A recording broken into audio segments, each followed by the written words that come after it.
শুভ দুপুর বন্ধুরা, কেমন আছো? আশা করছি ভালো আছো এবং সুস্থ আছো। চলে আসলাম আর একটা শাক ভাজার ভিডিও নিয়ে, তোমাদের দেখাবো বলে। তো দেখো কী কী দিয়ে শাকটা আমি চাপাচ্ছি। প্রথমে তেল দিয়ে দিচ্ছি কড়াইতে। এই শাক তেল, বেশি তেল লাগে এই শাক ভাজাতে। তো তেল দেখছো অনেকটাই দিয়ে দিচ্ছি, প্রায় 75 মতো হবে তেল দিয়ে দিয়েছি। 50-এর বেশি হবে, দেখতে পাচ্ছ।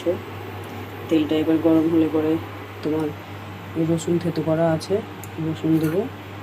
আর দেখো এখানে 3টে বড় সাইজের পেঁয়াজ কুচি করে রেখেছি, পেঁয়াজ দেবো। আর এখানে দেখো শাক কেটে রেখে দিয়েছি। শাকটা আমি কাটিনি, আমার মা কেটেছে। আমি এত ভালো করে কাটতে পারতাম না, আর আমি কাটিও নি। দেখতেই পাচ্ছ আজকে দুপুরের এই দেখো এই শাক ভাজা হবে। আজকে দুপুরবেলার খাবার আমার শাক ভাজা, কাঁচকলার খোসা বাটা। কী দিয়ে বেটেছি এটা বলে দিচ্ছি বন্ধুরা। তোমার প্রথমে কুচি কুচি করে কেটে নিয়েছি, কেটে নেওয়ার পরে ধুয়ে নিয়েছি ভালো করে। ধুয়ে নেওয়ার পরে তোমার কড়াইতে তোমার হলো কি যে তেল দিয়েছি।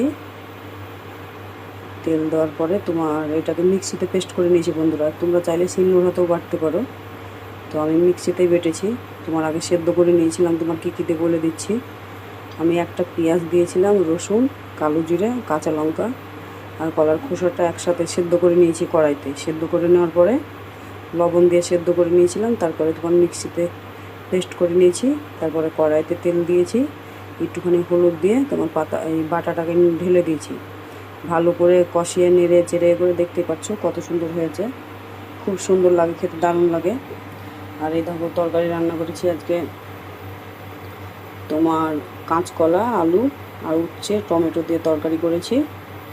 কালকের মাছ ছিল, সেজন্য আজকে মাংস মাছ কোনোটাই করিনি বন্ধুরা, আজকে সবজি হচ্ছে। আর এই দেখো এখানে ভাত হয়ে গেছে দুপুরের জন্য। আজকে দুপুরের এই খাবার হলো আজকে আমাদের। তো এবার চলো বন্ধুরা, এবার আমি তেল গরম হয়ে গেছে, রসুন দিয়ে দিচ্ছি। দেখতে পাচ্ছ খুন্তিটা এই পাশে আছে।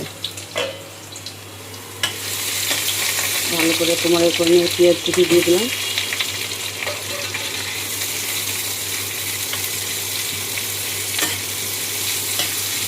দেখতে থাকো বন্ধুরা।